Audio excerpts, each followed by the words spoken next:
안녕하세요. 대기업에서 자동차 산업과 2차 전지를 담당하고 있는 멘토 한중입니다. 자, 오늘도 LNF 함께 보도록 할 건데요. 제가 여러분들, 오늘도 LNF가 약 4% 정도 하락 마감을 했습니다. 정말 힘든 시기를 여러분들이 지나가고 있다라고 생각을 합니다. 근데 제가 이렇게 긍정적인 말씀을 드리면은 사실 뭐 헛된 희망을 심어준다라는 뭐 좋지 않은 시선도 분명히 존재하지만 저는 팩트를 기반으로 해서 여러분들에게 말씀을 드리고 있는 겁니다. 그리고 오늘도 여러분들에게 말씀을 드릴 내용은 팩트를 기반으로 해서 제가 좀 많은 자료 조사를 통해서 말씀을 드리는 거니까요. 여러분들 집중해서 좀 시청을 해주시고 이번에는 좀 많은 분들이 알고 이런 내용들이 좀 퍼져 나갔으면 좋겠습니다. 그때 제가 메릴린치 쇼커버링 관련해서도 가장 먼저 좀 말씀을 드렸었는데 아무 데도 이제 그걸 언급하는 데가 없었거든요. 시장은 여러분들 그 주식은요, 시장에서 관심이 있어야지, 시장에서 관심을 가져야지만 그 이슈도 주가 상승의 이슈가 될 수 있습니다. 시장에 관심이 없으면은 아무리 좋은 이슈라고 하더라도 주가 상승이 나오기 힘들어요. 그렇기 때문에 좀 많은 분들이 관심을 가져서 볼 수 있게끔 여러분들이 좀 도와주시면 감사하겠습니다. 구독도 많이 눌러주시고요. 저희 채널 좋아요도, 영상 좋아요와 그리고 댓글도 좀 부탁드리도록 하겠습니다.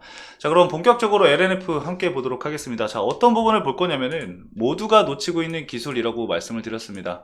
근데 뭐 물론 뭐 아시는 분들도 분명 아시겠지만 까먹고 이제 이런 얘기들이 많이 안 나오더라고요. LNF를 언급할 때 뭐 테슬라 뭐 이쪽만 언급이 나오지 해당 기술에 관련해서는 언급을 안 하더라고요. 그래서 그걸 제가 또 언급을 할까 합니다. 자, 일단 다결정과 단결정 그리고 특허라는 부분인데 이거는 제가 잠시 뒤에 말씀을 드릴 겁니다. 그리고 양극재 시장의 게임 챌린저, 이것도 결과적으로는 이 단결정으로 연결이 되긴 해요. 하지만 어떤 부분이 있는지에 대해서 말씀을 드려볼 겁니다. 오늘 내용 좀 중요하고 오늘은 좀 간단하게 말씀을 드릴 거고요. 다음 시간에 여러분들 시청자분들이 좀 많아지면은 그때 제가 이 다결정과 단결정의 차이 그리고 그 부분을 통해서 얼마나 이 양극재 시장의 게임 체인저가 진행이 될지에 대해서도 말씀을 드려볼 겁니다. 그래서 꼭 집중을 해주시고 홍보도 많이 좀 부탁드리도록 하겠습니다. 자, 그러면은 보도록 하겠습니다. 자, 왼쪽이 이제 다결정이고요. 오른쪽이 이제 단결정입니다. 자, 어느 부분을 좀 설명을 드릴 거냐면은 일단은 이 단결정에 대해서 좀 설명을 드려볼 겁니다. 자, 우선 이 단결정에 대해서 좀 말씀을 드려보면은 이 기존 양극재보다 에너지 밀도를 높여서 안정성을 높이고요. 수명이 좀 길다는 장점을 지닌 이 단결정 양극재가 2차전지 기업들의 이 수익성 개선 열쇠로 급부상을 하고 있다라고 보시면 될 것 같아요.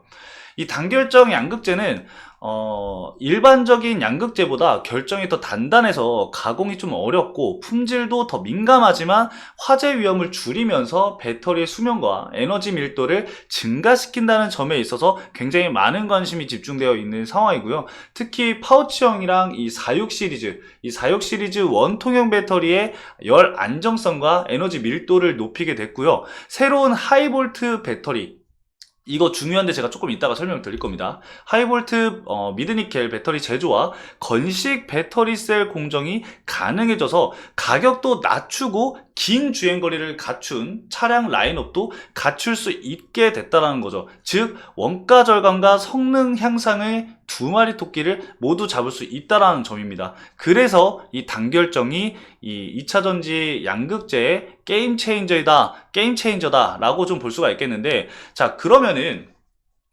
이 LNF가 이 단결정이랑 무슨 연관성이 있느냐, 이거는 제가 흘러가듯이 지난 영상에서 좀 말씀을 드렸던 적이 있는데 어떤 부분이냐면은 이 단결정 양극재 제조를 위해서 원천 기술 특허가 있는데 그거를 이 LNF가 특허를 가지고 있습니다. 단결정 생산을 위해서는 이 특허가 반드시 필요한데 이 특허를 취득한 국내 양극재 기업은 LNF가 유일합니다. 이 특허는 일단 미국 이 CAMX 파워로부터 특허 라이센스를 확보를 할 수가 있고요. LNF는 여기로부터 이 특허 라이센스를 확보를 했습니다. 그래서 저는 이게 좀 가장 좀 중요하다라고 좀 생각을 하거든요. 이 부분이 추후에 이제 하이볼트 미드니켈을 생산하는데도 굉장히 중요한 요소이기 때문에 단결정 양극재 관련해서 굉장히 큰 수혜를 볼 수 있지 않을까 추측을 하고 있긴 합니다. 물론 여러분들 팩트는 아닙니다. 다만 이 국내 양극재 기업 중에서는 LNF가 이걸 가지고 있다는 것은 팩트고요. 제가 체크를 한번 했었는데, 추가적으로 이제 셀 기업 같은 경우는 LG 에너지 솔루션, 그 다음에 삼성 SDI, 그 다음으로 이 양극재 회사에서는 최초로 이 LNF가 이 특허를 가지고 가게 된 겁니다. 그래서 좀 중요하게 이 부분이 작용이 되지 않을까라고 좀 말씀을 드릴 수 있을 것 같습니다. 자, 그리고 두 번째로 말씀을 드릴 거는 이제 하이니켈 부분인데, 하이니켈이 아니라 정정하겠습니다. 하이볼트입니다. 하이볼트 이 미드니켈 배터리에는 이 단결정 양극재만 사용을 하게 됩니다. 보통 이제 에너지 밀도가 높거나 이제 뭐 하이니켈, 즉 니켈이 80% 이상, 뭐 90% 이상, 구반반 이런 거 이제 들어보셨을 거예요. 이런 이 배터리 같은 경우, 하이니켈 배터리 같은 경우는 주로 이제 프리미엄급 차량에 이제 많이 사용을 했었는데, 사실상 이 프리미엄 전기차 수요는 전기차 중에 약 20% 이내거든요. 그렇기 때문에 이 전기차 보급을 늘리기 위해서는 이 전기차 수요의 60%가 넘는 이 중저가형 전기차에 활용할 수 있는 배터리가 되어야 합니다. 그래서 이제 중저가형 이 전기차용 배터리는 가격이 어느 정도 싸면서 에너지 밀도도 높아야 되는데, 이 부분이 사실 가장 어려운 부분이잖아요.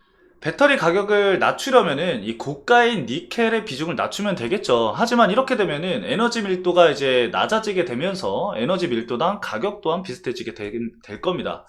그래서 이제 니켈의 비중을 줄여서 이 가격을 낮춘 배터리이면서도 에너지 밀도가 높은 배터리가 필요하게 되는데, 이렇게 하려면은 이 미드니켈 배터리에 4.4V의 하이볼트를 사용을 하게 되면 됩니다. 근데 이것도 쉽지가 않죠. 왜냐면은 3.7V를 사용을 하는 이 미드니켈 배터리에 4.4V를 전압을 높인다고 한다면은 이 다결정 양극재, 지금 보이시는 이 다결정 양극재가 압축이 되면서 가스가 발생을 하게 됩니다. 그렇게 되면은 화재로 이어지게 되거든요. 그런 부분 때문에 이 다결정이 아니라 이 부분을 사용을 하기 위해서, 해결하기 위해서는 단결정 양극재를 사용을 해야만 합니다. 그래서 단결정 양극재는 4.4 하이볼트 균형이 생기지 않기 때문에 이 단결정에 대한 이 양극재가 굉장히 중요한 역할을 앞으로 하게 될 거라는 거죠.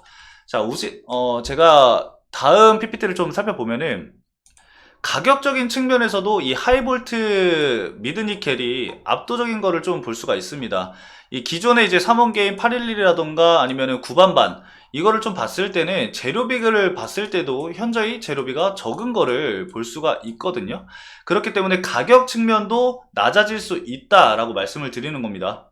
이게 같은 에너지 밀도로 봤을 때 우리가 알고 있는 이 LFP 배터리, 인살철 배터리 셀은 이 하이볼트 뭐 NCM 613 배터리 셀보다 10% 이상 더 비싸질 수가 있고요. 무게는 2배나 더 무겁습니다. 그러니까 이 하이볼트 NCM 613이 무게도 2배 가볍고, 그리고 10% 이상 저렴하다라는 뜻으로도 해석을 할 수가 있겠죠. 그렇기 때문에 LFP 배터리보다는 결국에는 하이볼트 미드니켈이 시장의 점유율을 압도적으로 차지를 하게 될 것이다 라고 말씀을 드리는 겁니다. 현재로서는 LFP 배터리가 이 중저가 시장을 좀 차지하는 모습을 보이고 있지만, 결과적으로 봤을 때는 추후에는 이 미드니켈, 하이볼트 미드니켈 쪽으로 이동이 될 수밖에 없다라는 부분을 좀 말씀을 드리고 싶어요. 그리고 LG 에너지 솔루션 쪽에서도 LFP 배터리보다는 이 하이니켈, 하이볼트 미드니켈을 먼저 우선적으로 좀 상용화 계획을 짜고 있는 상황이거든요. 24년도에서 25년도인가 아마 그럴 거예요. 그리고 그 이후에 LFP 배터리를 계획을 하고 있는 걸로 알고 있는데, 아무튼 그런 부분으로 봤을 때는 이런 이슈들이 부각이 될 가능성도 존재한다라고 좀 말씀을 드리고 싶습니다.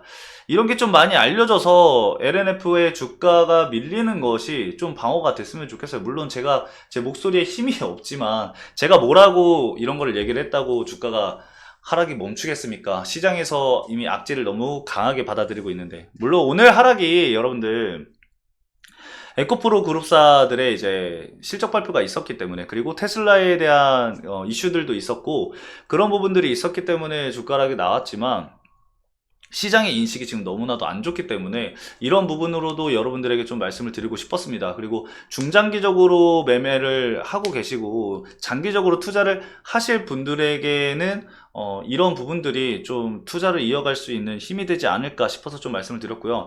오늘은 제가 간단하게 여러분들 말씀을 드린 거예요. 제가 조회수가 좀 많이 나오고 많은 분들이 구독도 눌러주시고 참여를 해주시는 게 보인다고 한다면은 해당 내용을 딱 이 내용들만 자세하게 좀 정리를 해서 특허적인 부분들도 다 찾아봐서 제가 자료를 취합한 다음에 한번 이 영상만을 제대로 다뤄볼 예정이니까요. 여러분들 좋아요 많이 눌러주시고요. 댓글로 응원의 말씀도 부탁드리도록 하겠습니다. 자, 오늘 여기까지 말씀을 드리고 마치도록 하겠습니다. 오늘도 시청해주신 LNF 주주분들 너무나도 감사드리고요. 저는 다음 영상에서 더 좋은 내용과 그리고 더 많은 내용의 더 높은 퀄리티의 영상을 가지고 찾아뵙도록 하겠습니다. 감사합니다.